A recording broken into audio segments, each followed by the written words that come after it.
On a grey afternoon in early December, in the year 1872, a ship was found alone in the middle of the Atlantic, still sailing, with no one aboard to sail her. Her canvas was partly set, catching the wind the way any working vessel catches it. Her cargo sat untouched in the hold. There was food in the galley, clothing folded in the cabins, a child's small things left where a child had left them. Yet not one living soul stood upon her deck. No captain at the wheel, no crewman in the rigging. No blood, no fire, no wreckage, no note. Only the slow creak of wet timber and the turning of a wheel that no hand was holding. Her name was the Mary Celeste. And here is the quiet paradox we will sit with tonight. Almost everything that could have killed her, she survived. The weather, the crossing. She was still afloat, still sound, still going. Only her people were gone. For more than 150 years, that small, strange fact has kept the world awake. Tonight, gently, it will help you sleep. If you find peace in this quiet corner of the night, click like and subscribe. But only if the work we do here is truly a comfort to you. And if you feel like it, leave a comment telling us which city you are listening from and what hour it is where you are right now. There is a whole scattered fleet of us out here in the dark, in different time zones, awake at the same moment. It is a good thing to know we are not awake alone. So settle yourself now. Dim the lights in your room or turn them off altogether. Perhaps switch on a small fan for the gentle hum of it, the way sailors once slept to the sound of wind in the rigging. Let your shoulders come down away from your ears. Let your jaw soften. Let the weight of the day slide off you, the way a rope slips from a piling when a ship pushes away from the dock. Nothing to solve tonight, nothing to carry.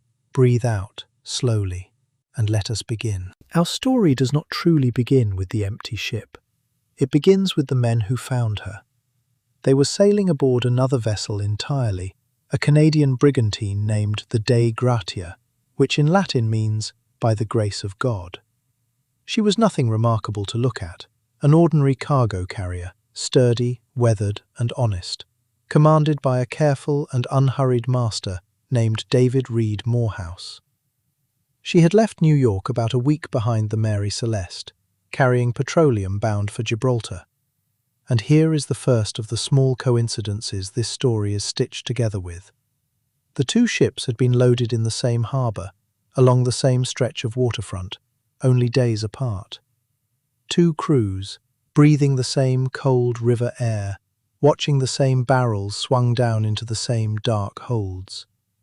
Then they had gone their separate ways into the wide Atlantic, as ships do. And by some ordinary turn of chance, they were crossing the same lonely patch of water now. On the 5th of December, roughly 400 miles east of the Azores, the helmsman of the Dei Gratia noticed a sail on the horizon. That in itself was nothing. Ships passed one another out there often enough. But something was wrong in the way this one moved. A well-handled vessel holds her heading. She leans into the wind with intention, the way a walking person leans into a hill. This one did not. She wallowed. She yawed off one way, then the other, like a horse wandering a field with no rider on its back. Her sails were set in a careless, contradictory pattern, some furled tight, some slack, a few hanging taut, snapping softly in the breeze. To a sailor's eye, that is not a ship in a hurry. That is a ship in trouble. Captain Morehouse watched her through his glass for nearly 2 hours. Picture that stretch of time, a man at his rail, with the brass pressed to his eye, waiting to be reassured. No flag of distress rose to her mast. No figure appeared to wave or to shout. The longer he looked, the less he liked it. At last he lowered the glass and sent his first mate across the water, a level-headed seaman named Oliver Devoe, with 2 other men in a small boat, to find out what the matter was. The sea that day ran in a moderate swell, not dangerous, only enough to make a short crossing wet and awkward, the little boat rising and dropping, the oars catching, the spray coming cold over the bow. As they drew close, Devoe read the name painted across her stern, Mary Celeste, of New York. He hailed her. Nothing came back. He hailed her again. Still nothing. Only the sound of water working along her hull and the loose canvas above her shifting in the wind. So he took hold of her side and climbed and stepped down onto a deck where, as far as any man could tell, no human being had stood for days. What he found made very little sense. She was not sinking. She was not burning. She had plainly been through hard weather, for there was water sloshing below in her hold, and her decks were soaked through. But she was sound. In the professional judgment of a working sailor, she was still perfectly capable of crossing an ocean. Whatever had emptied this ship, it was not the sea taking her. Below, in the captain's cabin at the stern, the bed was unmade. A child's clothing lay scattered about, in that particular way a small child scatters things, meaning to come back to them. There was a sewing machine. There were books. There was a small keyboard instrument, a melodeon, standing where it had been set. In the galley, provisions enough to feed everyone aboard for half a year. And two things were missing. The ship's only boat was gone from her deck, and a length of rope trailed loose over her side, running out into the water behind her and dragging there. Devoe went through every cabin and called into every dark corner and got no answer. He found 10 sets of belongings, and not one of the 10 people they belonged to. A captain, his wife, their small daughter, and 7 crewmen had gone from that ship as completely as breath goes from a room. They had left their oilskin boots, their pipes, even small valuables, money and jewellery, the sort of thing any thief or pirate on this earth would have taken first, and taken gladly. The men of the Dei Gratia stood on that silent deck in the failing December light, the loose canvas tugging above their heads, and felt the hair rise along their arms. They were not superstitious men. Sailors of that era were practical, unimpressed by ghost stories. But there is something in an empty vessel still under sail, still going somewhere, with no one aboard left to want to arrive, that unsettles even a steady heart. It would be easy to imagine that what they walked into was a scene of horror. Tables overturned, dark stains on the boards, every sign of a desperate struggle. That picture has been painted 1,000 times since. But the truth, as those men actually found it, was far quieter and far stranger. There was no chaos aboard the Mary Celeste. There was only order, interrupted. A meal half prepared. A logbook lying open. A whole small floating world still carrying on with its business, as though its people had stepped out for a moment and fully intended to come right back. Where they went would soon be argued over in newspapers on 2 continents. Lawyers argued it. Sailors argued it. Detectives and scientists and novelists have argued it for generations, and are arguing it still. But to come anywhere near the truth, we cannot stay here on this deck. We have to sail backward, past that grey December afternoon, back and back, to a small shipyard on a cold Canadian shore, where this unlucky vessel was first laid down under another name entirely. Because the Mary Celeste was not always the Mary Celeste, and trouble had been following her since the day she was born. She was born on a cold shore, in a place where the sea comes and goes with more force than almost anywhere else on earth. The year was 1861. The place was a small shipbuilding settlement called Spencer's Island on the shore of the Bay of Fundy in Nova Scotia, where the tide rises higher than nearly any other tide in the world, drawing the water out until the harbour is a plain of red mud, then bringing it back again by the thousands of tons. It was a village where almost every family had a hand in the building or the sailing of wooden ships. The men there knew timber and rope the way farmers know soil. They could read a plank by its grain. They could smell green wood from cured. When they laid her keel, they meant nothing but good by her. She was to be a brigantine, which is to say a 2-masted vessel, square-rigged forward and fore and aft behind, a practical arrangement for a working trader. She measured a little over 100 feet from stem to stern, and she could carry a fair weight of cargo for her size. Local wood, local hands, honest, unremarkable craftsmanship. They launched her into the bay and named her the Amazon.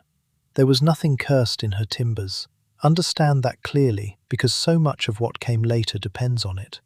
She was sound. Her lines were good. Her design was ordinary and correct. And yet, almost from the moment she touched water, misfortune began to gather around her the way fog gathers around a headland, quietly, from nowhere in particular, until you cannot see past it. Her very first captain was a man named Robert McClellan. He fell ill within days of taking command on her maiden voyage. Within a week or so, he was dead. To lose a master on a ship's first voyage is the kind of thing sailors remember, and sailors have very long memories for such things. There is a particular logic to the seafaring mind, which will credit a fair wind to good fortune, and a sudden squall to a curse, and which, after a single death, had already begun to look at this new vessel with a careful, sideways sort of suspicion. Nothing said aloud, only a slight hesitation before signing on. The misfortune did not stop there. On an early crossing, she struck fishing gear off the coast of Maine and had to put in for repair. Later, passing through the English Channel, she collided with another vessel, a brig, and sent it to the bottom. She herself came through both, scraped but floating. Her reputation did not come through nearly so well. Then, in 1867, came the accident that should have ended her story altogether. Caught in a storm off Cape Breton Island, she was driven ashore and badly wrecked. Picture that scene if you like, though gently, from a distance. The hull canted over on the rocks, the masts leaning wrong, cold spray coming over her in the grey light, and the long, hollow knock of timber against stone with each returning swell. Her owners came and looked at her lying there, and did the arithmetic that owners do, and decided she was not worth saving. They abandoned her to the sea. That is nearly always where the road ends for a wooden ship. A vessel left broken on a shoreline is picked apart by the waves and by whoever can use the salvage until there is nothing left but ribs in the sand. But the Amazon had more life in her yet. An American sailor came along and looked at that same broken hull and saw something different. The ship was damaged, certainly, but underneath the damage she was still fundamentally sound. He bought the wreck cheaply, refloated her, and brought her down into United States waters, where she passed through a few pairs of hands. In 1868 she came into the possession of American owners who decided to do the thing properly. They repaired the injured hull, they lengthened her, they raised a second deck upon her and enlarged her so that she could carry considerably more cargo than before. It was, in every practical sense, a new life for an old ship. And like many a creature given a fresh start, she was given a fresh name to go with it. They registered her under the United States flag and christened her the Mary Celeste. There is a small puzzle even in that name. It was recorded officially as Mary Celeste. 2 clean words. That is what appeared on her papers, and that is what was painted across her stern. Yet, in the years to come, writers would spell it a dozen different ways, and one famous storyteller in particular would call her the Marie Celeste, with that softer French sound to it. The mistake took root so deeply, carried along by the popularity of his tale, that millions of people still use it to this day, for a ship that was never once called by that name in her lifetime. We will meet that storyteller later tonight, and he is a more familiar figure than you might expect. For now, it is enough to know this. The vessel, sailing under the American flag in 1872, was a rebuilt, renamed, and much altered version of the unlucky Amazon. To the men who sailed her, none of that would have mattered a great deal. Sailors did not generally dwell on a ship's past so long as she floated and answered her helm. In her rebuilt form she was a perfectly serviceable cargo carrier, neither grand nor shabby. A snug captain's cabin at the stern, quarters for the crew forward toward the bow, a wide hold in the middle for whatever goods she was hired to move. She had crossed the ocean before without disaster. On paper, there was no reason to expect anything but another ordinary voyage.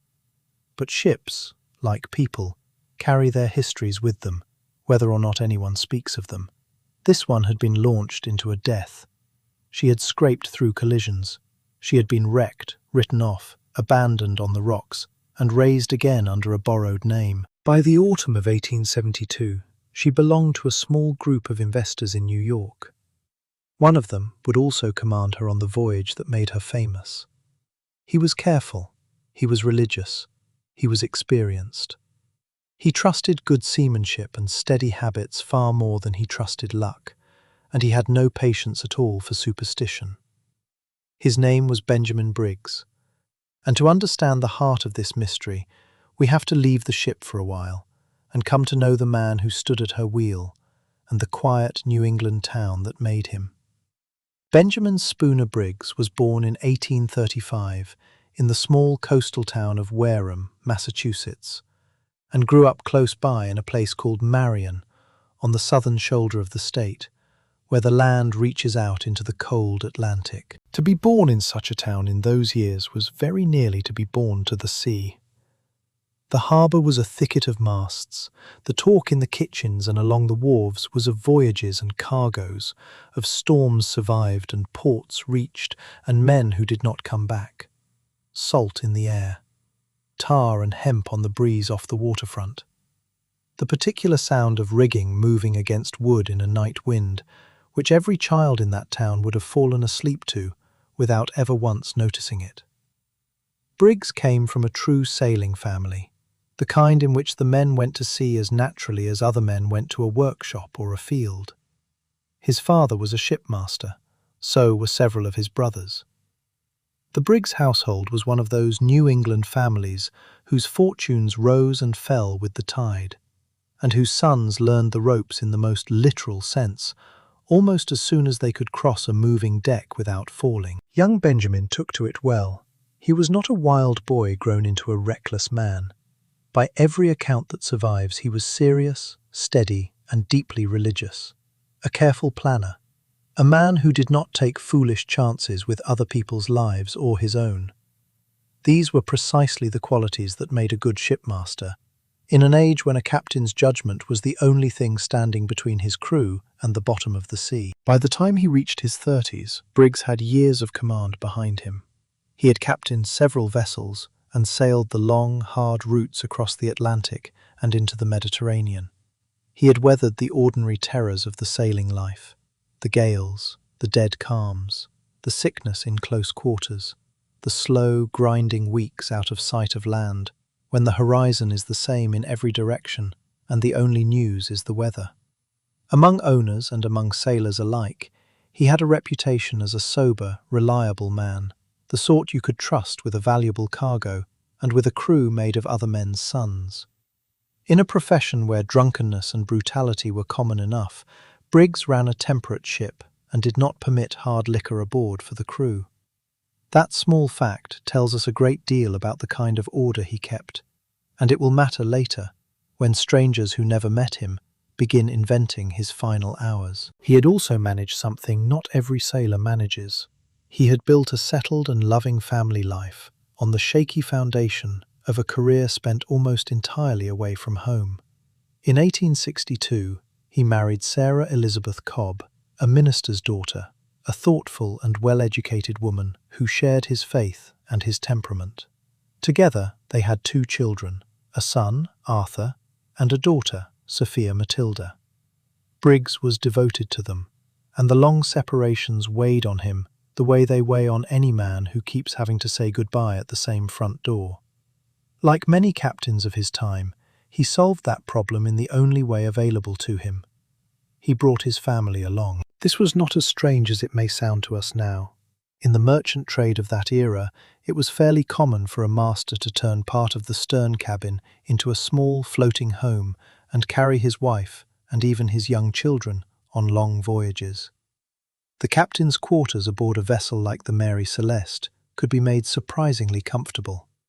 A proper bed, a stove, a melodeon for music in the evenings, books and cushions and the ordinary furniture of domestic life, all of it fastened down or wedged in against the roll. For a woman like Sarah, who might otherwise spend half her marriage on shore waiting for letters, Sailing with her husband was simply a way of keeping the family whole. And so, as the voyage of 1872 was being planned, Briggs made a decision that was at once entirely ordinary and, in hindsight, unbearably fateful. He would take Sarah and their little daughter with him across the Atlantic. Sophia was not yet 2 years old. Their son Arthur, who was 7, would stay behind in Massachusetts with his grandmother, so that his schooling would not be interrupted. A sensible arrangement, the kind families made all the time. Nobody could have guessed that it meant a mother and her baby daughter would sail directly into one of the most enduring riddles in the history of the sea. And nobody could have guessed that a boy of 7, left behind so that he might keep going to school, would be the only one of them left. There is another quiet fact about this voyage that deserves your attention, because it will quietly dismantle several of the stories people would later tell. Briggs did not simply command the Mary Celeste, he owned a piece of her. He had bought a share in the vessel herself, becoming one of her part owners alongside a New York merchant named James Winchester and a small handful of others. Think about what that means. A captain who owns part of his ship is a captain with a powerful reason to keep her safe, to refuse unnecessary risk, and to bring her home in good order. He was not a desperate man with nothing to lose. He was a careful family man with his own money invested in the very timbers under his feet, and his wife and infant daughter asleep in the cabin at the stern. In the days before sailing, he wrote cheerful letters home. He described the ship as being in fine order. He seemed pleased with how the loading was going. There is a letter from Sarah to her mother-in-law, written from New York, that speaks only of ordinary things, arrangements, small practical worries, the domestic detail that fills the days before any long trip anywhere. There is nothing in those letters of dread, no premonition, no shadow. They read exactly like the words of people preparing for an ordinary passage that they fully expected to complete. And that, perhaps, is the most haunting thing in this entire story. The people who walked up the gangway of the Mary Celeste were not adventurers courting danger. They were a respectable and cautious captain, his educated wife, their small child, and a carefully chosen crew, setting out on a routine commercial voyage of the kind that thousands of ships completed safely every single year. To understand how such ordinary people could vanish so completely, we have to understand the world they were sailing into. A world moved entirely by wind and canvas, by skill and patience, and by a kind of everyday courage so common in that age that nobody thought it worth remarking upon. So let us take away the engines and the radios and the electric light. Let us go out into the great age of sail in its long golden afternoon. To picture the world of 1872, you must first take away nearly everything that hums and glows in our own. There were no engines on the open ocean for ships like the Mary Celeste. There was no radio, no way to call for help, and no way to hear a warning. Once a sailing vessel passed beyond the sight of land, she was utterly alone. A small wooden world, carrying her people across thousands of miles of water, with nothing but cloth and rope and human skill to move her.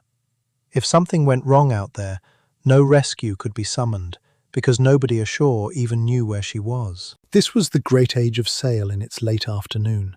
Steamships already existed and were beginning to take the busiest routes, but the oceans were still crowded with thousands of wind-driven merchant vessels carrying the ordinary goods of the world. Cotton and coal, grain and timber, oil, wine, salt, and 100 other cargoes, moving from port to port in the holds of ships exactly like this one. The men who sailed them were the unseen labourers of a growing global trade, and their work was hard, dangerous, and badly paid. A sailor's life was measured in months at sea, in cramped quarters, in monotonous food, and in sudden peril. The ships themselves were marvels of practical engineering, though nobody at the time thought to call them that. A vessel like the Mary Celeste might carry several thousand square feet of canvas spread across her 2 masts, all of it governed by a web of ropes that a skilled crew could adjust to catch the wind from almost any direction. Setting and trimming those sails was exhausting, skilled labour, often performed high in the rigging, in freezing wind or driving rain, with the deck swinging far below and the wet hemp burning the palms of the hands. The crew worked in shifts called watches around the clock because the wind does not keep business hours. A ship must be sailed by night as surely as by day. There is something almost restful in that arrangement when you think of it from a warm bed. Somewhere out on the dark Atlantic in those years, at every hour of every night, a man was standing at a wheel in the cold, keeping his ship pointed at a place he could not see, while the rest of her people slept below him. Navigation was an art as much as a science. With no satellites and no electronic aids, a captain found his position with the sun and the stars, a sextant, an accurate clock, and a set of printed tables. By measuring the angle of the noon sun and comparing it against the time, he could work out roughly where on the great curve of the earth his ship had arrived. Between those careful observations he relied on dead reckoning, which meant estimating his position from his speed, his heading, and the hours elapsed. It was a method full of small uncertainties, and a good captain checked it constantly, correcting himself, nudging the estimate closer to the truth.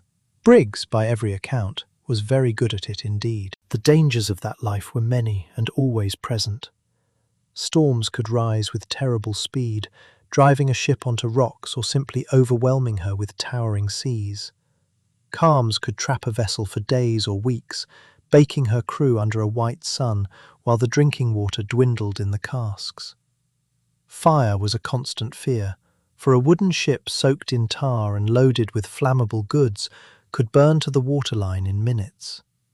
Disease moved easily through close quarters, and beyond all these lay the stranger hazards of deep water. Freak waves, sudden waterspouts, uncharted shoals waiting patiently in the dark. A sailor learned to respect every one of them, and rarely spoke about any of them. And yet, for all its hardship, the merchant sailing world ran on a kind of quiet competence that we can scarcely imagine now. These voyages happened by the thousand, year after year, and the great majority of them ended in no drama whatsoever. The ship reached her port. She unloaded her cargo. She turned around and did it all again. The sea took its toll, but the toll was the exception and not the rule. Ordinary men did extraordinary things as a matter of routine and thought nothing of it. To survive a storm that would terrify any of us was simply an ordinary Tuesday's work for a deep-water sailor. The routes themselves were ancient and well-travelled. A ship leaving New York for the Mediterranean would stand out into the broad Atlantic, swinging south and east to catch the prevailing winds, passing in the general direction of the Azores. 9 green dots of Portuguese land, set far out in the ocean, with their volcanic hills and their steep little harbours. From there she would bend toward the narrow gateway of the Strait of Gibraltar, and pass through into the warm and crowded Mediterranean, with its ports at Gibraltar, at Genoa, at Naples, and in 100 smaller towns where cargoes were bought and sold and argued over.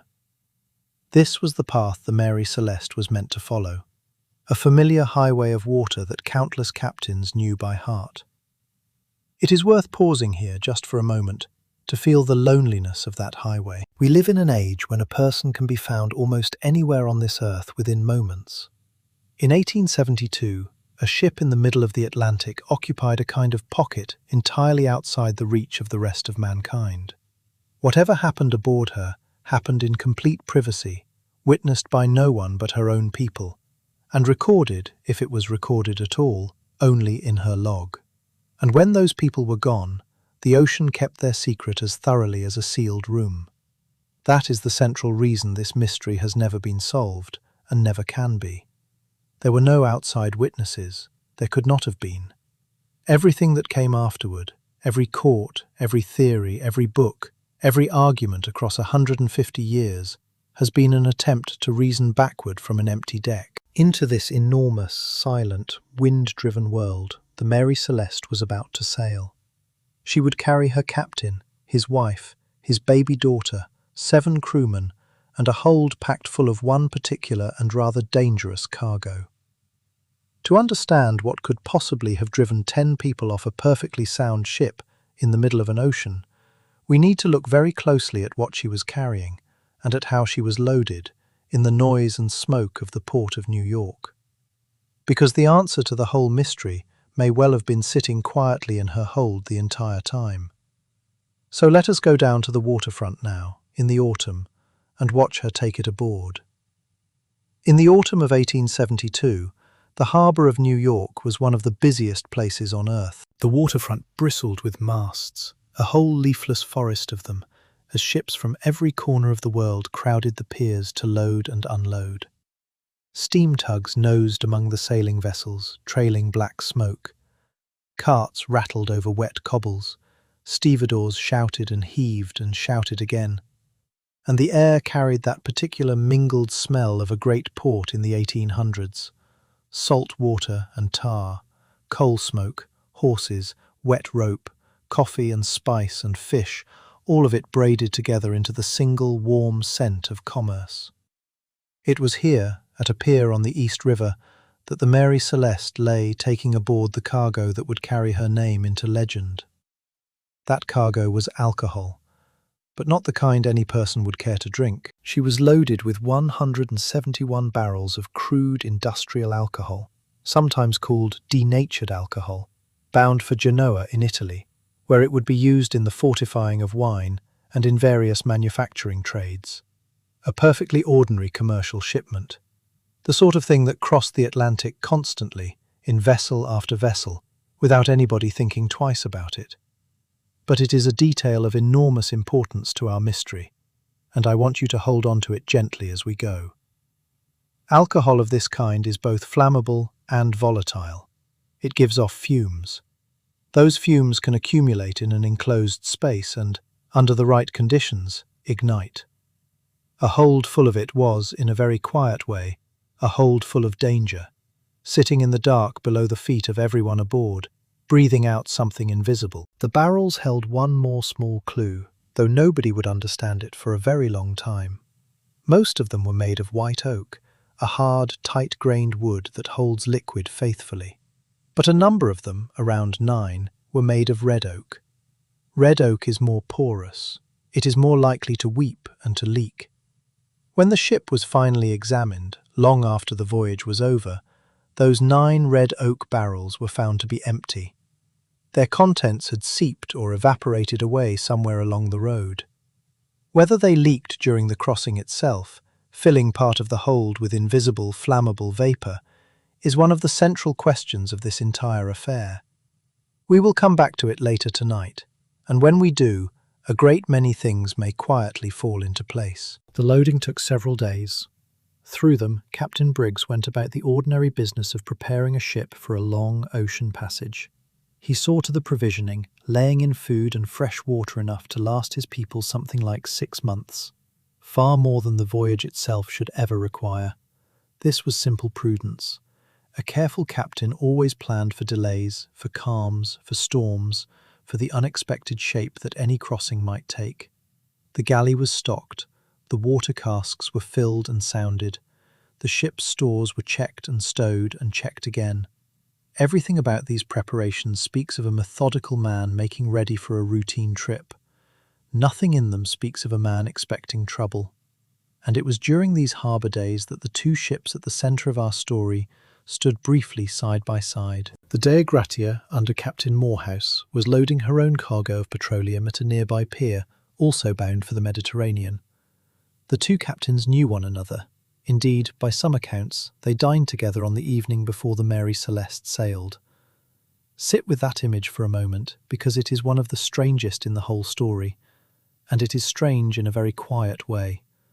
2 professional seamen at a table in New York in November, sharing a meal, talking of winds and routes and cargoes and the price of things, neither of them with the faintest notion that within a month one of them would be climbing over the rail onto the abandoned deck of the other man's ship, calling his name into an empty cabin and getting no answer.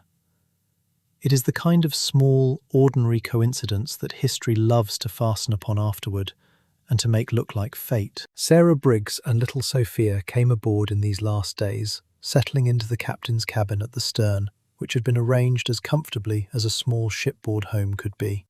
Sarah brought her sewing machine. She brought the melodeon for music in the evenings. She brought books and the small domestic objects that turn a bare wooden box into a place where a family can actually live. She wrote to her mother-in-law from the ship. She mentioned that she hoped the voyage would be a pleasant one, and fretted mildly over the ordinary details that occupy anyone at all before a long trip. There is nothing in her words but calm expectation. The crew came aboard in these days too. 7 men, chosen carefully by Briggs himself for their character and their skill. We will meet them properly in a moment. For now, it is enough to picture the ship slowly filling up with life. The captain's family aft, the sailors forward, the barrels packed tight in the hold below, the great folded sails waiting on their yards, still and heavy, not yet asked to do anything. The Mary Celeste was becoming what every ship becomes in the days before a voyage, a small, complete, self-contained world, provisioned and peopled, and very nearly ready to be cut loose from the land. There was one last delay on account of the weather. Briggs, ever cautious, chose to wait out a spell of unfavourable conditions rather than push out into a contrary wind, holding his ship at anchor for a day or two until the sky improved. That too is the mark of the careful seaman. He would not risk his ship, his cargo, and his own family for the sake of a slightly earlier start.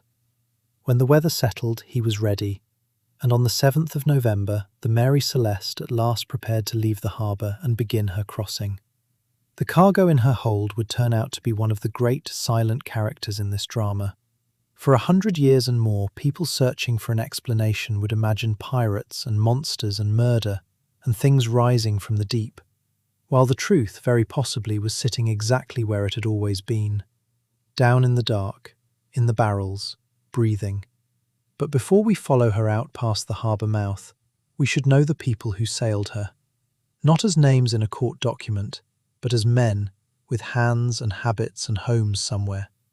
So let us go aboard while she still lies at anchor and look into the 2 small worlds she carried inside her. The Mary Celeste carried, in effect, 2 small worlds inside her. At the stern lived the captain's family in the relative comfort of the master's quarters. Forward, toward the bow, lived the crew in the plainer style of working sailors. Between those 2 ends of 100 feet of wood lay the entire social order of the 1800s in miniature, afloat. The Briggs family belonged to the respectable middle ranks of New England life, the world of shipmasters and ministers, merchants and skilled tradespeople. They were not wealthy, they were not aristocrats, but they were comfortable, educated, and quietly proud of their standing. A sea captain in that era was a man of real authority and some social weight, closer to the manager of a travelling business than to a common labourer. Sarah Briggs, as a minister's daughter, would have been raised to read, to write graceful letters, to play music, and to keep a careful and pious household. The melodeon she carried aboard, that small reed organ with its soft breathing tone, was exactly the sort of refined object a family of their class prized. Imagine it for a moment. A ship far out on the Atlantic in the evening, the lamp swinging gently on its hook, and the thin, sweet sound of a reed organ coming up through the deck, out into all that dark water where nobody at all could hear it. Their food, even at sea, reflected that comfortable standing. The captain's table would have been supplied with better fare than the crew's. Tinned goods and preserved fruits, good coffee and tea, perhaps a barrel of apples, keeping cool and slowly wrinkling in the corner. Ham, cheese, and whatever fresh provisions could be kept alive for a while. A family like theirs in 1872 ate plainly but well. Bread and butter, salted and fresh meat, fish, potatoes, pies, and the heavy puddings that New Englanders loved. Sugar and spices, once luxuries, had come within reach of the middling sort. The kitchen was the heart of any such home, ruled by the woman of the house, and a great deal of a wife's day went into the slow, skilled labour of cooking and preserving and baking. Their clothing marked their place as clearly as their table did. A respectable woman like Sarah wore long, full dresses of cotton or wool layered over a corset and several petticoats, modest and carefully made, with her hair pinned up beneath a bonnet whenever she went out. A captain ashore might wear a dark coat, a waistcoat, and a proper hat, dressing not so very differently from a clergyman or a banker. Children were dressed as small adults, in miniature versions of grown-up clothes, which is exactly why little Sophia's things aboard that ship looked like a tiny copy of her mother's. There were no casual clothes as we understand them. Even an ordinary day called for buttoning and lacing and layering. The crew lived in another world entirely, and a harder one in every particular. A sailor of the 1870s wore rough, practical clothing suited to wet and dangerous labour. Loose canvas or woolen trousers, a heavy shirt, a short jacket, and often a knitted cap pulled low. Over all of it, in foul weather, he dragged on an oilskin, a garment treated with oil to shed rain and spray, stiff as a board and smelling powerfully of itself. His boots were heavy, his hands were hard and tarred and cracked. He owned very little and carried his whole life in a single sea chest or in a canvas bag. The sailor's food was a thing apart, famous in its own right for its monotony.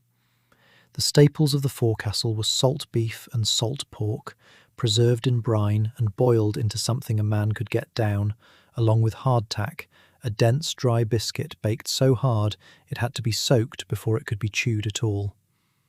There were dried peas, some flour, molasses and coffee, and very little fresh anything once the first days of a voyage had passed. Scurvy still haunted long passages, though by this era many ships carried lime or lemon juice to keep it at bay. A sailor ate to keep working, not for pleasure, and he counted himself fortunate on a well-run ship like the one Briggs kept, where the food, if dull, was at least sufficient, and the captain did not cheat the men out of what they were owed. The rhythm of life aboard was governed entirely by the watch system, that endless rotation of work and rest which divided every day and every night into shifts. A sailor on watch worked the ship.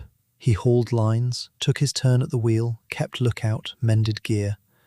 Off watch he slept, ate, patched his clothes, and in the rare idle hour told stories, sang, or carved small shapes out of bone and wood, simply to have something to do with his hands. There was little privacy and less comfort. The forecastle where the men slept was cramped, dark, and often wet. It smelled of tar, of bilge, of damp wool, and of unwashed bodies packed close. In heavy weather, water found its way in and stayed. It was, in short, no kind of holiday. And yet these two worlds, the comfortable cabin aft and the rough forecastle forward, lived together inside one small vessel, bound by the shared danger of the sea and by the absolute authority of the captain. On a ship like the Mary Celeste, the master's word was law. He was the final authority on every matter, from the setting of sail to the punishment of misdeeds, with no appeal to anyone, because there was no one else out there to appeal to. A good captain like Briggs ruled with a firm but fair hand, earning loyalty rather than mere obedience. And it is worth saying plainly that the men of his crew were not slaves and not prisoners. They were free working men who had signed on for wages. A captain who treated them decently could expect them to stand by him when the weather turned hard, and they generally did. This, then, was the human society that the Mary Celeste carried out to sea. A tiny floating model of the wider world, with its classes and its comforts and its hardships, all packed into 100 feet of timber. A pious family at prayer in the stern, a handful of weather-beaten sailors at work in the bow, a baby girl playing on a cabin floor that tilted slowly one way and then slowly back. And every one of them, captain and cook and mother and child alike, soon to vanish together so completely that not one trace of any of them would ever be found. Knowing now how they lived, let us go up on deck and watch them leave the land behind. The 7 men whom Benjamin Briggs chose to sail his ship were not a band of rough strangers thrown together by chance on a wharf. Briggs was a careful judge of character, and he picked his crew with exactly the same caution he brought to everything else in his life. By all accounts, he was satisfied with what he had assembled, a sober, capable, trustworthy set of men. He said as much in his last letters home. That matters more than it might seem, and I want to lay it down carefully here, because in the years to come, a great many people who never met these sailors would paint them as mutineers and murderers. The one man who actually knew them, who interviewed them and hired them and staked his wife and daughter on his judgment of them, thought entirely the opposite. His chief officer, the first mate, was Albert Richardson, an experienced and well-regarded seaman in his late 20s who had sailed with Briggs before and earned his trust. A first mate was the captain's right hand, the man who ran the daily working of the ship and who stood ready to take command if anything should happen to the master. That Briggs chose a known and reliable man for that post, rather than whoever happened to be available, tells us again what kind of captain he was. The second mate was Andrew Gilling, a young man of Danish origin, also an able sailor. The cook and steward was Edward Head, a young newlywed, who looked after the galley and the captain's table. Do not underestimate his place in that little society. The quality of the food did a great deal to set the mood of a crew, and a good steward who kept the captain's quarters in order was a valuable man. He had been married only a short time. Somewhere in New York, a young wife was waiting for him to come back. The remaining 4 were sailors of German origin. 2 of them were brothers, Folkert and Bos Lorenzen. With them were Arian Martins and Gottlieb Gutschard. They came from the seafaring communities of the North Sea coast, where taking work on foreign ships was a common enough path for a young man looking for wages. There is one small detail in the record that speaks quietly well of them. In a letter written home, it was noted with approval that these German sailors seemed to be good, quiet, capable men. Sarah, writing to her own people, expressed only one mild reservation, and it was about whether she would be able to understand them easily. A wholly ordinary worry about language, nothing at all about character. There is nothing in any contemporary account to suggest these were dangerous or untrustworthy men. They were, so far as anybody knew, exactly what they appeared to be.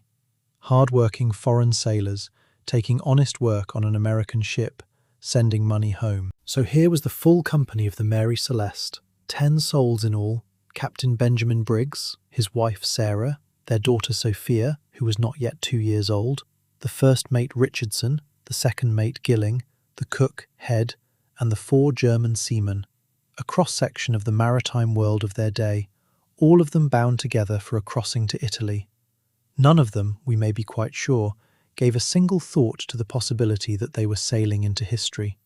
On the 7th of November, in the year 1872, after that brief delay for weather, the Mary Celeste cast off at last. A steam tug took her in tow and pulled her down through the crowded harbour and out past the great anchorage, helping her clear the land before she could depend on her own canvas. This was ordinary practice. A sailing ship manoeuvred badly in a busy port and was glad of a tug's help in reaching open water. Picture her going out, the tug's smoke bending away over the water, the masts of 100 other ships sliding past on either side, the gulls, the cold November light on the river. And then, once he was out, Briggs did something unusual and entirely characteristic. He anchored again. He brought her up near Staten Island to wait out one last stretch of poor weather, once more refusing to push his ship into a contrary wind. For about 2 days she lay there, so close to the land that Sarah was able to send one final letter ashore to her mother-in-law. It was a calm letter, affectionate, entirely ordinary, full of small domestic matters and warm regards, the sort of letter that is written quickly, with the assumption of many more to follow.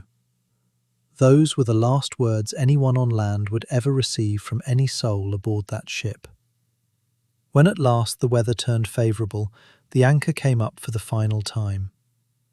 There is a particular sound to that which sailors of every century have known, the clank and grind of the capstan, the streaming water, the long shudder as the ship comes free of the ground and begins, quite suddenly, to belong to the sea again.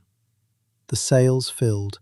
The Mary Celeste stood out past the land and into the open Atlantic, and the coast of America sank slowly behind her, low and grey and then lower, until it was gone altogether, and there was nothing in any direction but water. We can only imagine the ordinary days that followed, the crew settling into the rhythm of the watches, learning this particular ship's little habits, the way she took a sea, the way she answered her helm, Sarah arranging her cabin and tending to Sophia, Briggs taking his careful observations of sun and stars, marking his position, writing up his log in a steady hand. The child, perhaps, playing on the cabin floor, while the whole room leaned gently one way and then gently back. The cook working in the galley, and the smell of coffee finding its way up through the ship in the cold hours before dawn. The whole small machinery of a sea voyage, turning over smoothly, exactly as it was supposed to. There was no reason in those days for anyone aboard to feel anything but quiet confidence. And this is the last clear picture we have of the Mary Celeste, fully alive. Hold it for a moment before we go on. 10 people, a working ship, an ordinary Tuesday somewhere out on the Atlantic. Everything after this point has to be pieced together from the silent evidence the ship herself left behind, from the marks on her log slate, from the state of her cabins, from the position in which she was found, and from the cold, patient arithmetic of winds and currents. Because somewhere out on that lonely ocean, in the days that followed, something happened aboard her, something that drove every living person off her decks and down into a small, open boat, never to be seen again. The ship would sail on without them. They would not. To follow what little trail remains, we must turn now to her logbook, and to the last words ever written aboard her. Everything we know about the actual voyage of the Mary Celeste comes from a handful of fragile clues, and the most important of them was her log. A captain kept a daily record of his ship's progress, noting the date, the weather, the winds, the distance run, and his calculated position. On a working vessel, these entries were usually jotted first onto a log slate, a kind of erasable board kept close to hand, before being copied neatly into the permanent book. It is a small, dull, essential habit, repeated every day of every voyage by every careful master who ever lived. When the Mary Celeste was boarded, both the book and the slate were found aboard her, and between them they sketched the outline of an ordinary, uneventful crossing, right up to the point where the record simply stops. The voyage began well enough.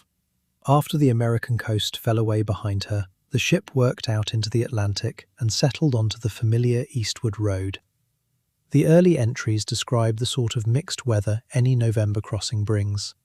Stretches of fair sailing, stretches of strong wind, nothing alarming in any of it. She was making good progress. The crew was handling her competently. Briggs was tracking his position with his usual care. Day after day, the small numbers march quietly across the page. A diary of a ship doing exactly what she was built to do. As the weeks passed, she worked her way across the broad ocean toward the Azores, those Portuguese islands that served as a kind of waypoint on the road to the Mediterranean. The weather grew rougher in the latter part of the crossing. Strong winds, heavy seas, the ordinary hardships of a late autumn passage, unpleasant and tiring and entirely survivable. There is no hint anywhere in that record of any disaster. No fire, no leak, no sickness, no trouble with the crew. The log of the Mary Celeste, right up to its final line, is the log of a successful voyage nearing a routine completion. The last entry on the slate was made on the morning of the 25th of November. It recorded the ship's position near the island of Santa Maria, the southernmost of the Azores. By that reckoning, she had crossed almost the entire Atlantic. She was nearing the eastern side of the ocean, well on her way toward Gibraltar. Most of the hard part was behind her. The entry itself is unremarkable. Position and conditions in the dry shorthand of a working navigator. There is no sign that the man writing it expected it to be his last word about anything. No scrawl of alarm, no break in the steady hand, no mark pressed too hard into the slate. It is simply where the record ends. And here, quietly, is the heart of the mystery. The Mary Celeste was found abandoned and drifting on the 5th of December, 10 days after that final entry. In those 10 silent days, she sailed and drifted several hundred miles further east, past the islands and out into open water again, while every living person who had been aboard her vanished without leaving a single trace behind. The log tells us where they were on the 25th of November. It tells us nothing whatsoever about what happened next. Whatever drove 10 people off that ship occurred in the blank space after the final entry, witnessed by nobody, recorded nowhere. It is not that the evidence was destroyed, it is that the evidence was never made. We can, however, draw a few careful conclusions from the distance between that last recorded position and the place where she was found. She was discovered considerably to the east of Santa Maria, which means that after her people left her, she went on making her way across the water under her remaining canvas, sailing and drifting on the wind for days. A ship does not stay still on the ocean. Even abandoned, with her sails set as they were, she would keep moving, pushed along by wind and current, going patiently nowhere. The distance she covered in those unattended days helps experts estimate roughly when the abandonment must have taken place. The general view is that the people left her on or around the 25th of November, very close to the time of that last entry, somewhere in the vicinity of the Azores. And whatever the cause was, it did not strike in the middle of a great storm at the height of the crossing. It happened as the ship neared the islands, in conditions the log describes as difficult but not catastrophic. That is an important clue, and it deserves a moment of your attention before we go on. It means that these people did not abandon ship in a moment of obvious, overwhelming disaster. Not a fire raging out of control, not a vessel going down beneath their feet. The Mary Celeste was still perfectly afloat and perfectly seaworthy when strangers boarded her 10 days later, and she was still afloat and seaworthy long after that. So we are left with a strange and very specific puzzle. Turn it over slowly, on a sound ship, in weather that was rough but survivable, with months of food and water in her stores, with no sign of violence, no sign of fire, no sign of any catastrophe at all. An experienced, cautious, deeply methodical captain made the extraordinary decision to put every single person aboard, including his own wife and his infant daughter, into a small, open boat, and to leave the safety of his own vessel for the open Atlantic. That is not a decision any sensible master makes lightly. It is very nearly the last decision on the list. Something frightened Benjamin Briggs, badly enough that for a few minutes on the 25th of November, the deck of his own ship seemed to him more dangerous than a tiny boat on the wide ocean. What could that something possibly have been? To get closer to an answer, we will need to look carefully at the rest of the evidence the ship preserved for us. The curious state of her decks and her cabins, the missing boat, the trailing rope, the opened hatches, the water in her hold, and where exactly it was. But before we do that, we should follow the other half of the story, the voyage of the ship that found her. Because while the Mary Celeste was sailing toward her silent fate, another vessel was following roughly in her wake, and the two stories are woven so tightly together that they cannot be pulled apart. The Dei Gratia was a Canadian brigantine, much like the Mary Celeste in size and rig, owned in Nova Scotia and commanded by David Reed Morehouse. She had loaded her petroleum in New York at nearly the same time, and she set out for the Strait of Gibraltar about 8 days after Briggs and his ship had gone.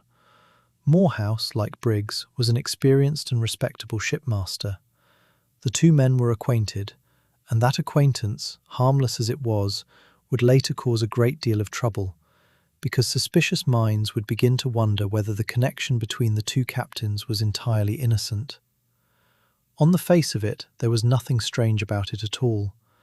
The world of deep-water masters in a particular trade was a small one. Men in the same business naturally knew one another, dined together in port, and crossed paths on the same well-worn routes. That two friends should be sailing the same ocean toward the same destination in the same season was coincidence, not conspiracy. Let us go aboard the Dei Gratia now and sail east with her. The Dei Gratia's own crossing was entirely ordinary. She stood out into the Atlantic and followed the well-worn path toward the Azores, contending with the same autumn weather the Mary Celeste had met before her. Her first mate was a steady, capable seaman named Oliver Devoe, and his name is worth holding on to, because within a few weeks he would become the single most important witness in this entire story. For now, he was simply a working officer on a working ship, keeping his watches, minding the canvas, thinking about Gibraltar and the price of petroleum. Then, on the 5th of December, came the sighting. You know the shape of it already. A sail some miles off, moving wrongly, yawing and wallowing where a handled ship should hold steady. Canvas set in that careless, contradictory pattern. Morehouse studying her through the glass for the better part of 2 hours, growing steadily less comfortable with what he saw. And here we should note something easy to overlook.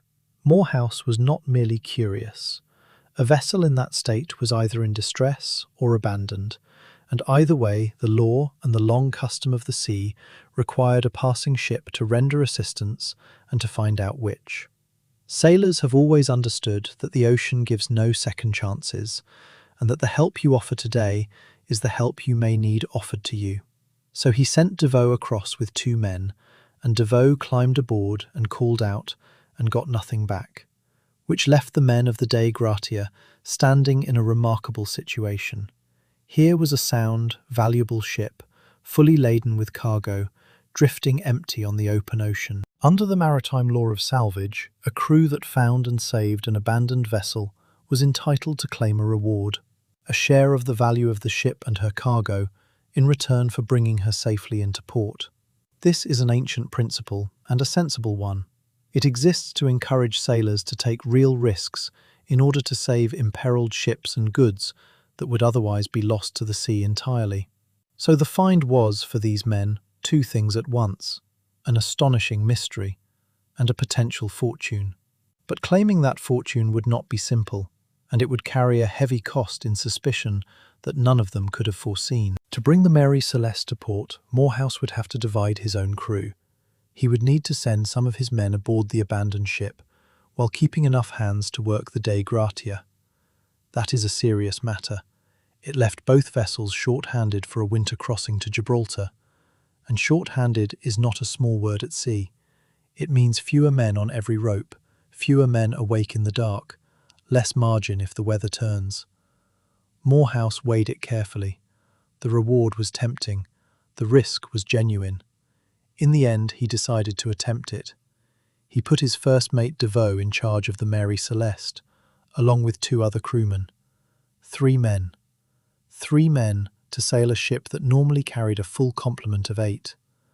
The rest stayed aboard the Dei Gratia under Morehouse, and the 2 vessels would make their way together as far as they could manage toward Gibraltar, the nearest suitable port where the legal business of a salvage claim could be settled. It was a bold and demanding plan, and it speaks to the plain competence of these men that they managed it at all across hundreds of miles of winter ocean in December with a ship they did not know.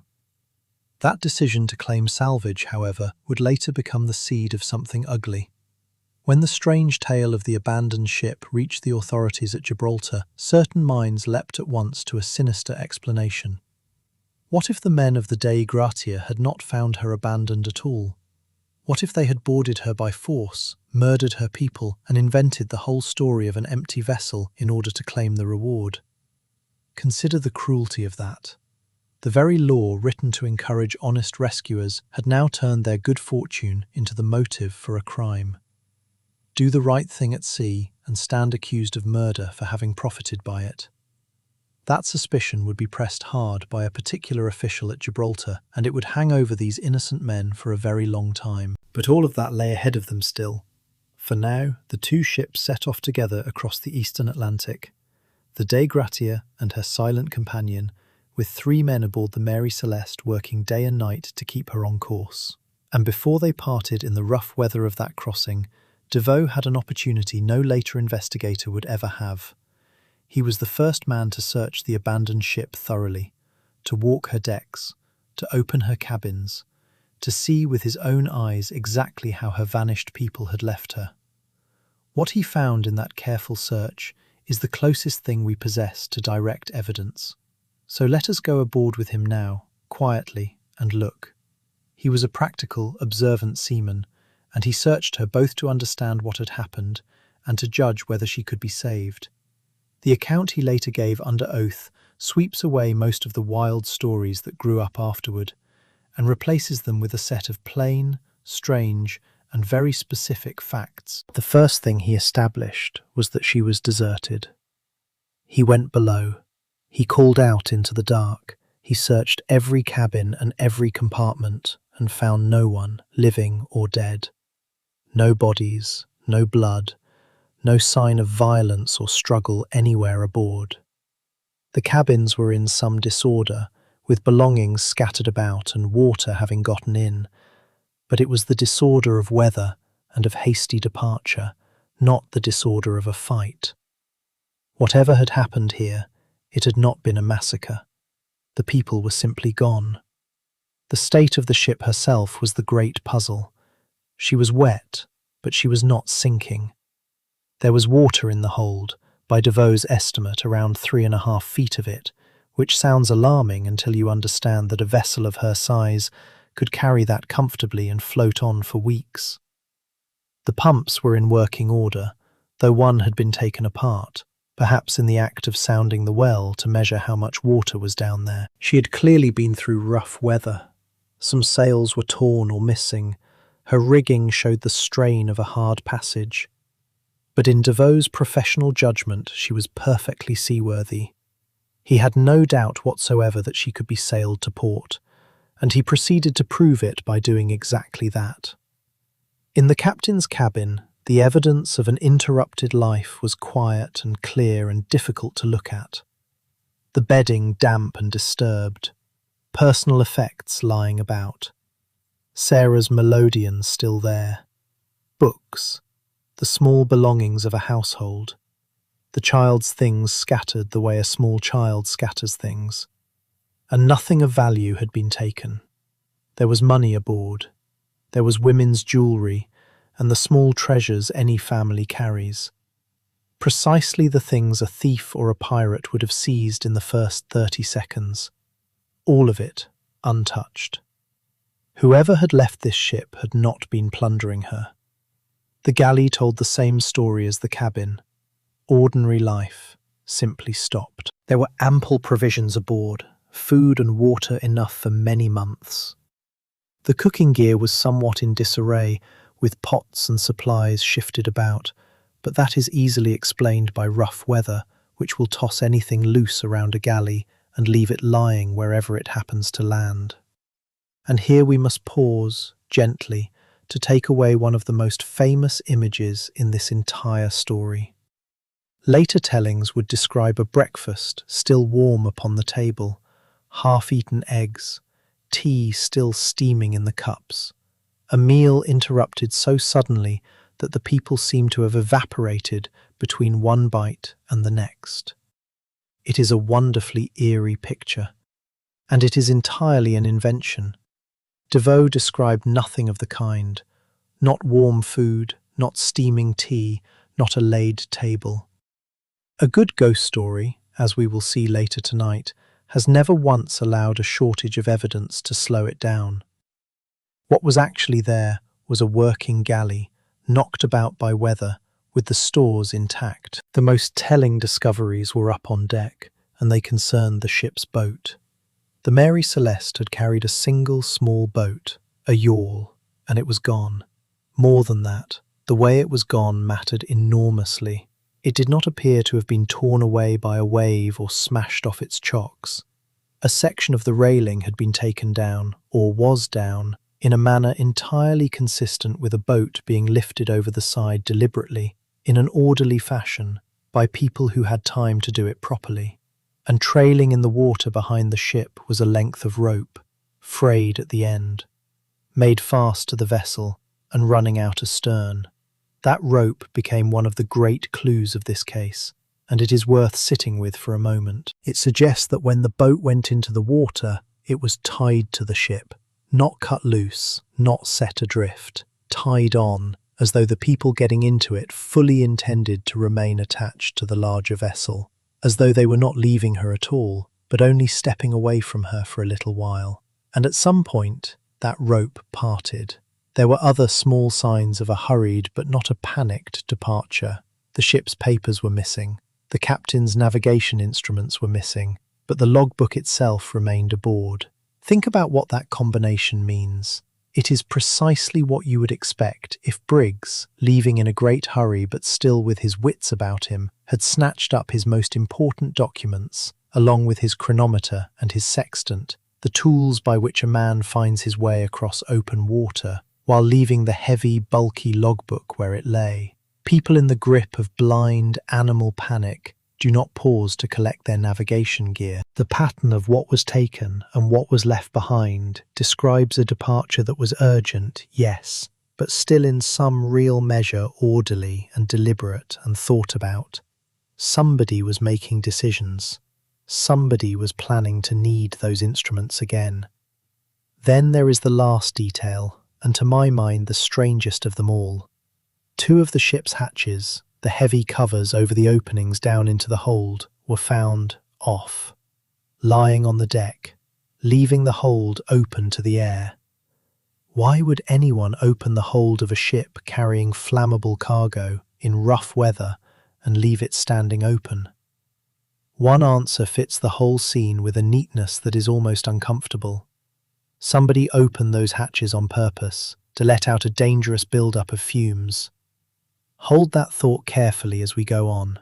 It points directly toward what a great many people now believe is the most likely solution to this entire mystery. So this was the scene that Oliver Deveau assembled, standing on that deck in the cold, turning it over in a practical seaman's mind. A sound ship, not sinking, not burning, food, water, and untouched valuables aboard. Her hatches open, her single boat deliberately launched and tied on with a rope that had since parted, her papers and navigation tools taken, and every soul aboard her gone. It is the portrait of a ship abandoned in a hurry by people who fully expected to come back to her, and who, instead, were lost. With that picture in his head, Deveau and his two companions now faced the daunting business of sailing this silent vessel roughly 800 miles east to Gibraltar. Sailing a rigged ship across hundreds of miles of winter ocean is hard work for a complete crew.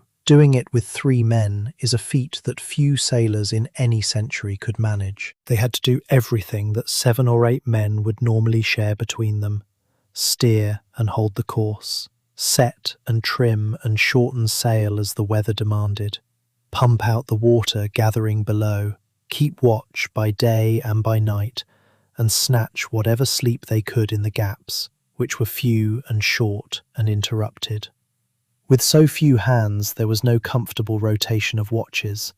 There was no real rest at all. They drove themselves to the edge of exhaustion, because a ship cannot be left to sail herself, as this particular ship had so eerily demonstrated. The 2 vessels tried to stay together for mutual support, but the sea soon separated them, as it does. In the rough weather of the eastern Atlantic, 2 short-handed ships could not easily keep company, and at some point they lost sight of one another and made their own way toward port alone. Sensible and unavoidable as that was, it would later add yet another thread to the suspicions woven around this affair. A suspicious mind can imagine a great many things happening to 2 ships out of each other's sight. The Mary Celeste, under Devoe's careful handling, proved every bit as seaworthy as he had judged her to be. She answered her helm, she carried her canvas, she made steady progress, behaving in every way like the sound vessel she was. There was nothing supernatural about her whatsoever. She was simply a good ship that happened to have lost her people. With her hatches secured and her pumps tended, she sailed toward Gibraltar as obediently as she had once sailed for Briggs. The only difference was the heavy strangeness that must have settled on the 3 men living aboard her. We can only imagine those nights. 3 exhausted sailors in a vessel still full of the belongings of the missing, the family's things in the stern cabin, the crew's sea chests forward, the melodeon standing in its place, the child's clothing, all the unfinished business of a household that had simply stopped, still lying exactly where it had been set down. Sailors were not, as a rule, an imaginative or a fearful breed, but it would take a hard heart indeed not to feel the presence of 10 missing people in such a setting, in the long, dark watches, when the wind moaned in the rigging and the ship creaked steadily around you. After about a week of grueling effort, they made it. The Mary Celeste came under the great rock of Gibraltar, that towering fortress guarding the gate of the Mediterranean, and let her anchor go. The Dei Gratia had arrived shortly before her. The two ships had crossed the eastern Atlantic and carried the mystery to a place where it could finally be examined. For the men who had saved her, this should have been a moment of triumph and relief. They had performed a remarkable piece of seamanship. They had saved a valuable ship. They were entitled to a handsome reward. Instead, they had sailed straight into trouble. Gibraltar was a British naval and legal stronghold, and matters of salvage and abandoned ships were handled there by a body known as the Vice Admiralty Court. Before the men of the Dei Gratia could be awarded anything, the circumstances of their find had to be investigated and approved. That much was entirely normal. What was not normal was the temperament of the official who took charge of the inquiry. A man whose suspicious imagination would turn a routine legal formality into an ordeal lasting months, and would come very close to branding an honest crew as murderers. That official was the Attorney General of Gibraltar, a man named Frederick Solly Flood, and his entrance marks the moment when this mystery leaves the open sea and passes into a courtroom. From here on, the puzzle of the Mary Celeste would be argued over by lawyers and officials, picked at for hidden crimes, and slowly transformed into the public sensation it has remained ever since. The plain facts that Deveau had gathered so carefully would be twisted, doubted, and dramatized. The inquiry should have been straightforward. An abandoned ship had been found and brought safely to port. The finders wished to claim their lawful reward. The court needed only to satisfy itself that the find was genuine and the claim honest, and then to fix a fair amount. In the hands of a reasonable man, the whole business might have been settled quietly in a few weeks. But Solly Flood was not a reasonable man. He was convinced from the very beginning that he was dealing not with a maritime mystery, but with a concealed crime. And he approached the Mary Celeste the way a detective approaches a murder scene, hunting for evidence of foul play. He had her examined minutely, searching for any sign of violence, and being determined to find such signs, he duly found them, or believed he did. On the deck, and on an old sword discovered aboard, he detected what he took to be stains of blood. Here, at last, was his proof. The crew, or the salvors or persons unknown, had done bloody murder, and these dark marks were the silent witnesses to it. He built an entire architecture of violent death upon them. There was, however, an inconvenient problem with this dramatic conclusion. The stains were tested. A medical examiner applied the best methods then available to determine whether they were in fact blood, and the results came back squarely against the Attorney General's theory. They were not blood at all. The supposed gore on the sword and on the deck turned out to be ordinary staining, very probably rust, and the natural marks that accumulate on an old weapon and a weathered ship in a life spent in salt air. The great bloody crime existed nowhere but in the imagination of Frederick Solly Flood, and yet, having fixed upon his theory, he was remarkably reluctant to release it. He went on harbouring dark suspicions long after the physical evidence had abandoned him, which is a very human failing and one worth remembering when we come to the theories that other people have built on this ship over the last 150 years. It is easier to acquire a conviction than to give one up. His suspicions turned in several directions. One notion that took hold in his mind was that the crew of the Mary Celeste had broken into the cargo, gotten drunk on the alcohol, murdered the captain and his family in some frenzy, and fled. This theory ran aground on a simple fact. The alcohol in that hold was crude industrial alcohol, denatured and foul. It was not the sort of thing a person could drink without making himself violently ill. It was closer to poison than to refreshment. The image of a drunken mutiny fueled by the cargo is a vivid one, but it does not survive 1 minute's acquaintance with the nature of that cargo. Another and darker suspicion fell upon the very men who had saved the ship. Solly Flood and others began to wonder whether the crew of the Dei Gratia had themselves done away with the people of the Mary Celeste in order to claim the salvage reward. Perhaps, the theory ran, Morehouse and Briggs had been partners in some wicked conspiracy. Or perhaps the Dei Gratia's men had simply fallen upon the smaller crew, killed them all, and invented the tale of an empty ship. That suspicion was cruel, and as it turned out entirely baseless. But it hung over those honest sailors and poisoned everything they had earned.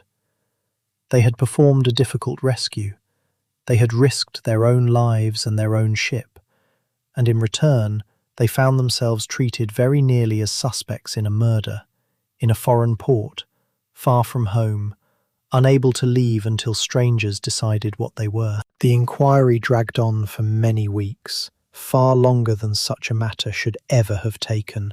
While Solly Flood pursued his theories, the men who had brought the ship in waited anxiously for a verdict that would determine both their reward and their good names. And all the while, word of the strange case was spreading beyond Gibraltar, carried by newspapers that were delighted with the eerie tale of an abandoned ship. Notice where the legend of the Mary Celeste was actually born. Not on the open sea, where the real events happened in silence. It was born in the dusty, suspicious atmosphere of a colonial courtroom, in the mouth of a man determined to find a crime. In the end, the court could find no real evidence of any crime whatsoever. There was nothing to support murder, nothing to support mutiny, nothing to support conspiracy. The men of the Dei Gratia had done exactly what they had always said they had done. They had found an abandoned ship, and they had saved her. The court awarded them their salvage. But even here the shadow left its mark. The amount they received was notably small, only about 1/6 of the combined value of the ship and her cargo, well below what so difficult and dangerous a salvage would normally have earned. That low award was a quiet insult, a way of saying that although nothing could be proven against them, the authorities were not entirely satisfied. It was an unjust return for an honest and brave piece of work, and the men of the Dei Gratia carried it home with them. So the legal chapter closed without an answer. No crime proven, no explanation found.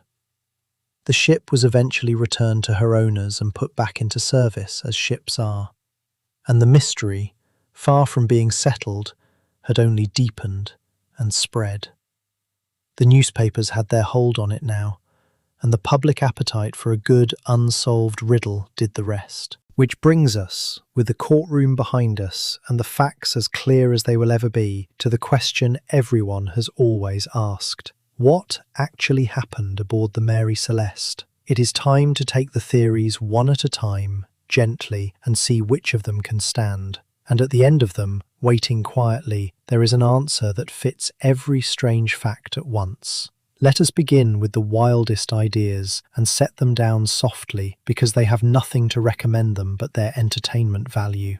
Over the decades, people have blamed this disappearance on sea monsters rising from the deep to pluck men off the deck, on giant squid, on ghostly forces, on abduction by beings from elsewhere, on mysterious zones of the ocean where ships and people are simply erased. These make fine tales for a fire on a cold night. They explain nothing, and they rest on no evidence whatsoever. A giant squid does not tidily launch a ship's boat and make it fast with a rope. A ghost does not remove a captain's chronometer and sextant while thoughtfully leaving his logbook behind. We can set all of this aside with a clear conscience and no sense of loss. Consider next the theory of piracy. On the surface, it seems plausible. The seas of the world were not entirely free of robbers, and an attack would certainly account for a vanished crew. But the physical evidence flatly contradicts it. Pirates board ships in order to steal, and the Mary Celeste had not been robbed. The valuables were still aboard. The money, the jewellery, the cargo itself, worth a great deal of somebody's money. No pirate in the history of the world has ever boarded a vessel, murdered her people, and then politely declined to take a single thing of value. The untouched riches aboard that ship closed the door on piracy as firmly as any door has ever been closed. The theory of mutiny is more serious, and it was the favourite of Frederick Solly Flood himself. In this version, the crew rose against Briggs, killed him and his family and his officers, and fled. But this too struggles against the facts, and struggles badly. There were no bodies, no blood, no signs of a struggle anywhere aboard. The crew had been chosen with care, and were, by every surviving account, decent men, and the cargo that supposedly fueled their drunken violence was undrinkable industrial alcohol. There is also the question of where the mutineers went, for they vanished just as utterly as their supposed victims, in the same small boat, on the same night. A successful mutineer does not usually arrange to disappear alongside the people he has murdered. What about a natural disaster arriving suddenly? Some have suggested a waterspout, a kind of tornado that forms over the sea, which might have struck the vessel, caused chaos, and frightened the crew into leaving her. A waterspout could even explain the water in the hold and the disturbed state of the cabins. There is something in this. The sea does produce such violent and local phenomena without warning, and they can be terrifying to watch. But a waterspout alone does not account for the orderly, deliberate character of the departure. The carefully launched boat, the removed section of rail, the navigation instruments taken, the hatches lifted off and set down on the deck. It may be a piece of the puzzle. It is not the whole of it. Which brings us to the explanation that most modern investigators find the most convincing, the one that gathers nearly every strange clue into a single, coherent, very human story. It centres on that cargo of volatile alcohol and on those 9 leaky red oak barrels. Recall that when the ship was finally unloaded, those 9 barrels were found empty. Their contents had seeped away somewhere, and in the close, warm dark of a hold during a long crossing, escaping alcohol does not simply vanish. It fills the space with invisible, flammable vapour. Now imagine the moment. Somewhere near the Azores, on the 25th of November, Benjamin Briggs goes below, or catches a smell on the air, or hears something he does not like, and he understands, suddenly and completely, that his ship is sitting on a hold full of explosive gas. The theory runs like this. A build-up of alcohol vapour, perhaps accompanied by a low rumbling sound, or even by a small harmless flash or venting as the gas escaped, convinced Briggs that his vessel was about to blow apart beneath his feet. This explains the hatches, thrown off to let the fumes out, and faced with what he believed was a floating bomb carrying his wife and his infant daughter, the most cautious captain in this story made the only decision that a cautious man could make. He ordered everyone into the boat, not to leave, only to wait at a safe distance until the danger had passed. And here is the detail that matters most, the one that turns this from a rescue into a tragedy. He did not cut the boat loose. He had it tied to the ship with a rope, because of course he did. He fully intended to bring his people back aboard as soon as the hold had aired and the threat was gone. 10 people in a small open boat, riding astern on a line, watching their own ship, waiting. And the Mary Celeste, with her sails still set, did not sit obediently still. A gust filled her canvas, the ship began to move, and the little overloaded boat was dragged along behind her at the end of its rope, faster and then faster still. The rope, under sudden strain, snapped. That is all. That is the whole of it. One line parting in the cold air. In a moment the ship surged ahead and away, and the small boat, crowded with 10 people, including a baby not yet 2 years old, was left behind on the open ocean, with no way on earth to catch her. Picture it as gently as you can, the ship going on, sound and seaworthy and empty, the boat growing smaller, the water between them widening, quietly, the way water does. The people in that boat had done everything right. They had been careful, and carefulness was simply not enough that afternoon. Exposure and the sea and time would have done the rest, out of anyone's sight. They were never found because the ocean is very large and a small boat upon it is a very small thing indeed. This explanation has the great virtue of fitting everything. The abandoned but perfectly seaworthy ship, the open hatches, the deliberately launched boat, the frayed and trailing rope, the missing navigation instruments and the abandoned logbook, the 9 empty barrels, and the complete absence of violence anywhere aboard. It requires no monsters, no pirates, no murderers, only a volatile cargo, a frightened and entirely reasonable captain, and one gust of wind at the worst possible moment in the world. It is not certain. Nothing about this case can ever be certain, but it is where the cold evidence quietly points, and it is a far sadder, far more human story than any tale of ghosts or sea beasts. 10 people stepped into a boat to be safe. That is all they were trying to do. Now let us follow what became of the ship herself after she gave up her people to the sea. The Mary Celeste did not pass into legend immediately after the inquiry at Gibraltar. She was, after all, still a sound and valuable ship, and her owners had every ordinary reason to put her back to work. Once the proceedings ended and the salvage was settled, she was returned to service and resumed her career as a cargo carrier. But something had changed, and it was not in her timbers. Word of her strange history had spread among sailors, and the maritime world, ever superstitious, had marked her.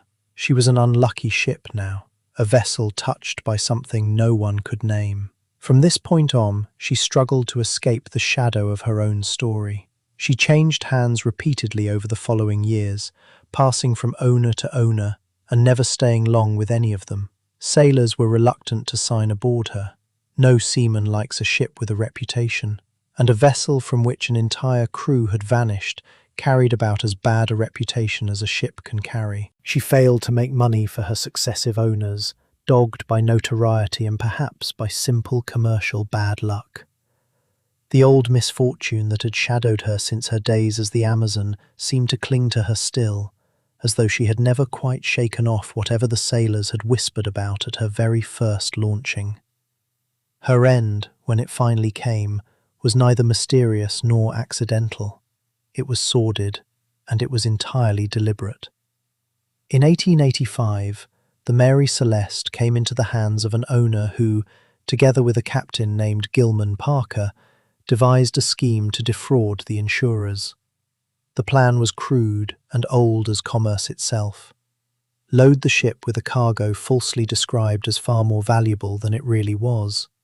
Then wreck her on purpose and claim the inflated insurance money on both ship and goods. Parker carried it out by running her deliberately onto a coral reef off the coast of Haiti in the warm blue Caribbean, about as far as it is possible to get from the cold grey Atlantic where she had made her name. Think of that for a moment. A man standing at her wheel, feeling her come alive under his hands the way she always had, and steering her onto the rocks on purpose. But even this went wrong. She did not break up and go down as cleanly as the conspirators had hoped. She had been built too well, in a village on the Bay of Fundy, by men who meant her to last. When the insurance claim was investigated, the fraud began to come apart. The cargo proved to be worthless rubbish dressed up as valuable goods. The suspicious circumstances of the wreck drew the attention of the authorities.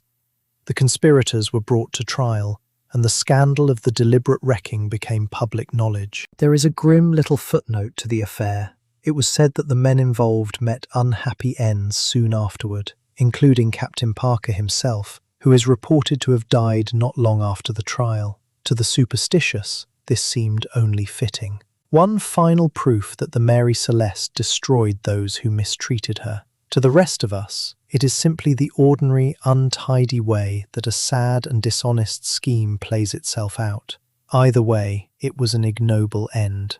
The vessel that had survived a maiden voyage death and collisions and a wrecking and one of the great mysteries in the history of the sea was finally killed off on purpose for a fistful of fraudulent insurance money on a reef in shallow tropical water. And that might have been the end of her altogether, a half-remembered curiosity, fading gradually out of the newspapers, the way nearly everything does. But But the Mary Celeste was about to be given a second life, and a far more powerful one. Not as a vessel of wood and canvas, but as a legend in print. And the man who did more than anyone else to fix her in the world's imagination was not a sailor and not a historian.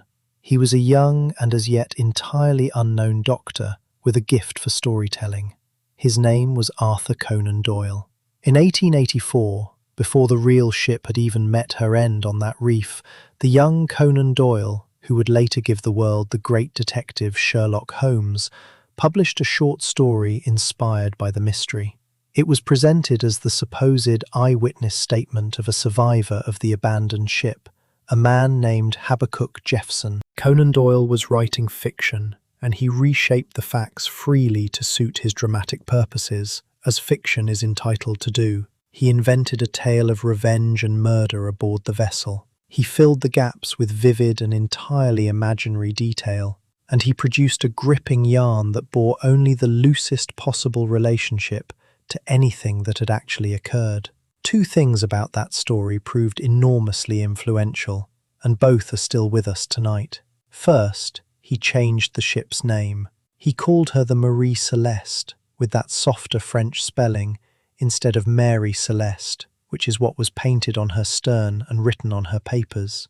This small error, carried along on the popularity of the tale, took root so deeply in the public mind that to this day a great many people know her only by a name she never had. Second, and far more importantly, his story established many of the eerie fictional details that the public would forever afterward believe were simply true, including that famous, indelible image of the meal abandoned in the middle of eating, the warm food, the steaming cups, the chairs pushed back. None of it happened. All of it was made up by a young doctor looking to sell a story. The legend of the Mary Celeste, in other words, was largely written by a novelist, and the world has been quietly confusing his fiction with the facts ever since. The real mystery was strange enough on its own.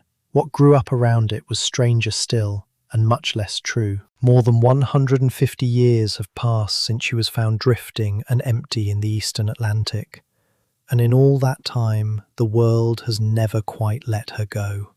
She has become one of those rare events that pass out of history into something closer to folklore, retold endlessly in books, in films, in articles, in late-night conversations exactly like this one.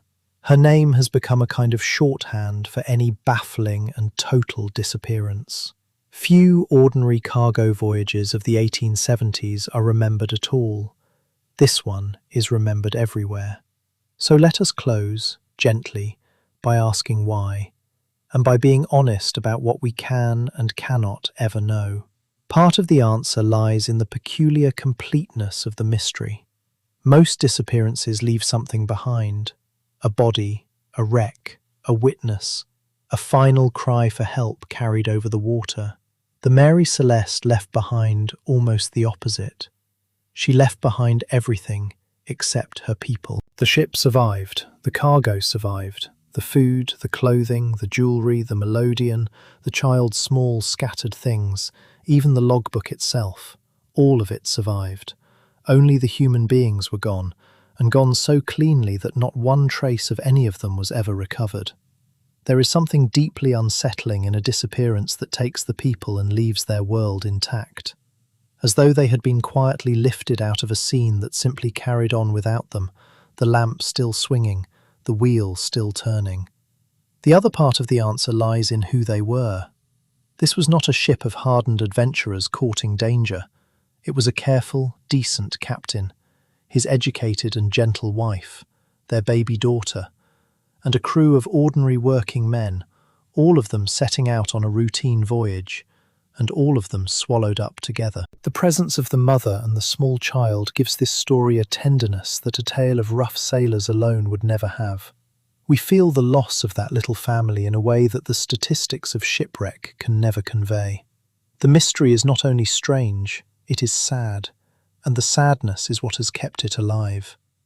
Let us be honest at the close about what can and cannot be known. The plain truth is that nobody will ever be entirely certain what happened aboard the Mary Celeste. The only witnesses died in a small open boat on the Atlantic, and they left no account of it. Everything beyond the bare physical evidence is reconstruction and reasoning and careful guessing. But that does not mean all explanations are equally good. The weighing of the evidence points, again and again, away from the sensational answers and toward the quiet one. Not monsters, not murderers, a volatile cargo, a frightened captain making a reasonable choice, and a single broken rope that turned prudence into catastrophe. That explanation deserves to be remembered, and not only because it fits the facts. It deserves to be remembered because it does justice to the people involved.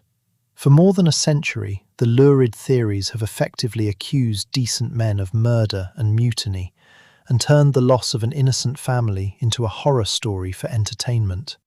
The truth, so far as we can reach it, is far kinder to their memory. Benjamin Briggs appears in it not as a victim of treachery and not as the perpetrator of any crime, but as exactly what the record shows him to have been. A careful and responsible master who, faced with what he believed was mortal danger to his ship and his family, did the sensible thing and tried to keep everyone safe. That his caution was undone by a gust of wind is a tragedy. It is not a crime, and it is not a ghost story. It is worth remembering, too, how much of the famous legend is simply false.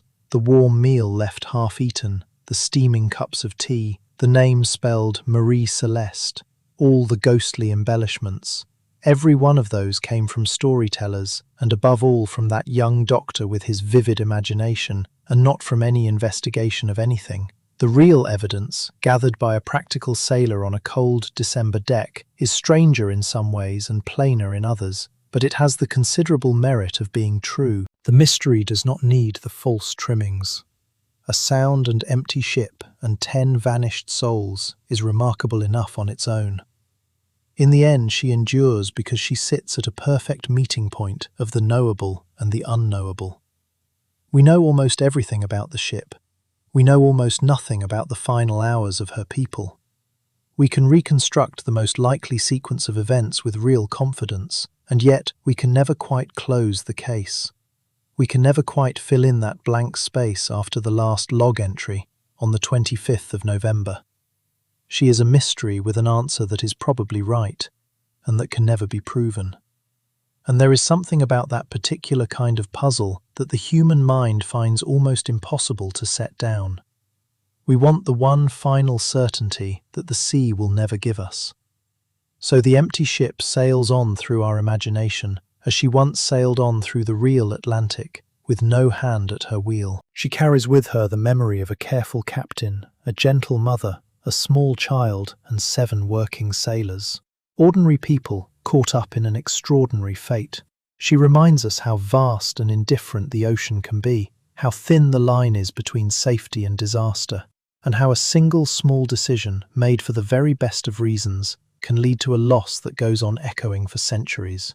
The Mary Celeste gave up her people quietly, without violence and without witnesses, and then she gave the rest of us a question we have never been able to answer, and perhaps never will. That is the story of the ghost ship, as far as the evidence can take us, and as gently as such a sad tale can be told. Now, the night has carried us a long way out to sea. It is time to come slowly back toward shore. Let the ship sail on without us into the dark. She does not need us. She never did. Let your thoughts grow as soft and as slow as the swell beneath a drifting hull. There is nothing left to puzzle over tonight. Nothing to solve, nothing to carry. Only the quiet and the warmth around you and the weight of your own body resting. If you are still awake, there is another journey waiting on the screen whenever you are ready for it. And if this one gave you any peace, you might like or subscribe or leave a thought in the comments. But not now. Now is the time to let your shoulders ease down, to let your hands go loose, to let your breathing find its own slow rhythm without you helping it. The history will still be there in the morning. The ship, the rope, the wide grey water, all of it waiting exactly where we left it. But for now, close your eyes, rest easy, and let sleep find you. Sleep well, and sweet dreams.